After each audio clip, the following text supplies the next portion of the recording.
ప్రభునందు ప్రియులైన మీకందరికీ యేసుక్రీస్తు ప్రభువారి నామములో శుభవందనాలు తెలియజేస్తూ ఉన్నాం. ఎడారిలో సెలయేర్లు అనే దిన ధ్యానము కొరకై స్వాగతం. ఆగస్టు 12. ఆ మహిమ గుణాతిశయములను బట్టి ఆయన మనకు అమూల్యములను అత్యధికములునైన వాగ్దానములను అనుగ్రహించి ఉన్నాడు. పేతురు రాసిన 2వ పత్రిక 1వ అధ్యాయం 4వ వచనం. ఓడలను నిర్మించే ఇంజనీరు ఒక ఓడను ఎందుకోసం నిర్మిస్తాడు? దాన్ని నిర్మించి నౌకాశ్రయంలో భద్రంగా ఉంచాలనా? కాదు, తుఫానుల్ని అలలను ఎదిరించి నిలబడాలని. దాన్ని తయారు చేసేటప్పుడే అతడు తుఫానుల గురించి పెనుగాలుల గురించి ఆలోచిస్తాడు. అలా ఆలోచించకపోతే అతను మంచి ఇంజనీరు కాదు కదూ.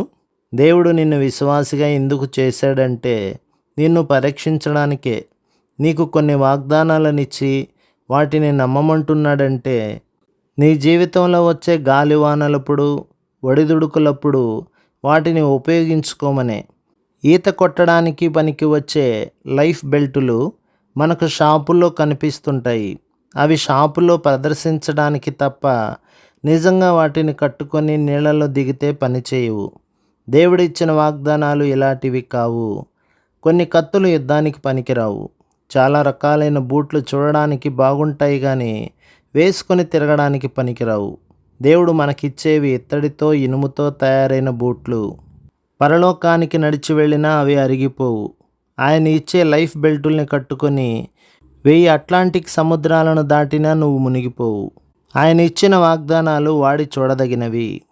తనను వాడుకోకుండా ఒక ప్రదర్శనాంశంగా చేసి కూర్చోబెట్టడం కంటే క్రీస్తుకి అయిష్టమైనది మరొకటి లేదు. ఆయన్ను మనం వాడుకోకపోతే ఆయనకు ఇష్టలం కాలేము. మనం ఆయనకు పని కల్పిస్తూ ఉండాలని ఆయన కోరుకుంటాడు. నిబంధన ఆశీర్వాదాలు ఊరికే చూసి ఆనందించడానికి కాదు, వాటిని స్వాధీనపరుచుకోవాలి.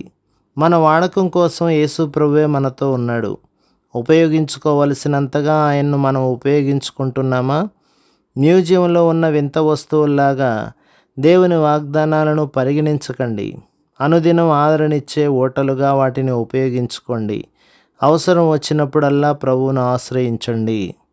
దేవుని వాగ్దాన జలదిలోంచి మనసుకి నచ్చిన మౌఖికాలు ఏరుకో. దేవుని వాక్కులో ఏ అక్షరం క్రమం తప్పదు. ఆయన మార్గంలో క్షయం లేదు. అది నీవు తెలుసుకో. ప్రభు మిమ్మును, మీ కుటుంబమును, మీ సంఘమును దీవించి ఆశీర్వదించునుగాక. ఆమేన్.